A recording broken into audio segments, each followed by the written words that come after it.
নবী পারমিশন দেয় তাহলে নবীজির রূহটাকে তুমি কবজ করে নিয়ে আসবা, আর যদি নবী পারমিশন না দেয় তাহলে রূহটাকে কবজ করবা না।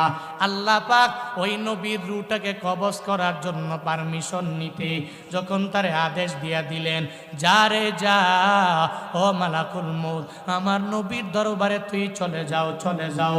নবীর দরবারে মালাকুল মউত যখন হাজির হয়ে গেলেন, আয়েশা বলে, ও পয়গম্বর আমার, আল্লাহ পাক বলেছেন আপনার রূহটাকে কবজ করার জন্য, অনুমতি যদি দেন তাহলে আপনার রূহটাকে কবজ করে আমি নিয়ে যাব, আর যদি অনুমতি না দেন রূহটা আপনার কবজ করার ক্ষমতা আমার নাই।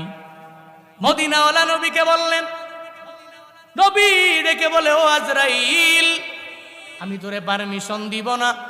বলে, নবী গো, কেন কেন পারমিশন দিব না? কারণ জানা লাগবে। নবী আমার ডেকে বলে, হে আজরাইল, আইনা আখি জিবরাইল, আমার ভাই জিবরাইল কই? আমার ভাই জিবরাইলের একটু আমার দরবারে খবর দাও, আমি তার সাথে একটু কথা বলা লাগবে। তার সাথে যখন কথা বলা শেষ হয়ে যাবে তখন আমি তোমাকে আমার মৃত্যুর ব্যাপারে তোমারে পারমিশন দিয়া দিব, আমার রূহটাকে কবজ করার ব্যাপারে তোমারে পারমিশন দিয়া দিব।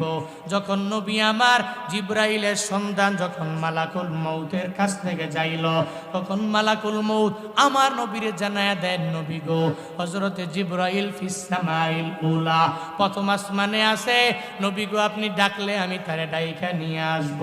নবী মালাকুল মউতের জিবরাইলের দরবারে পাঠায়া দেয়, যাও যাও, ওই জিবরাইলের ডেকে ডেকে আমার দরবারে নিয়ে আসো। জিবরাইলের দরবারে যায় বলে, ও ভাই আমার জিবরাইল, আমার নবী বলেছে তোমাকে যাওয়ার জন্য, তোমার সাথে নাকি নবী কথা বলবে। জিবরাইল লইয়া যখন নবীর দরবারে হাজির হয়ে গেলেন, জিবরাইল আসার পরে নবীকে দেখে চোখের বাণী ফালায়া ফালায়া জিবরাইল কান্দে। আমার নবীও জিবরাইল দেখে চোখের বাণী ফালায়া কান্না করে।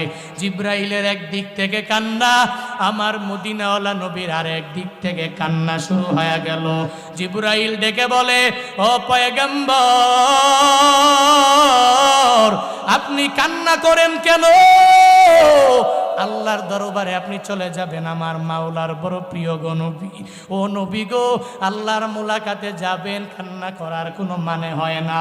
কারণ যেই বান্দাগুলো আমার মাওলার প্রিয় বান্দা হয়ে যায়, ও তো মরণের কঠিন কালেও ভয় করতে পারে না। মৃত্যু হয়ে যাবে এই চিন্তা নিয়ে চোখের বাণী ফালাইয়া কান্দে না। গত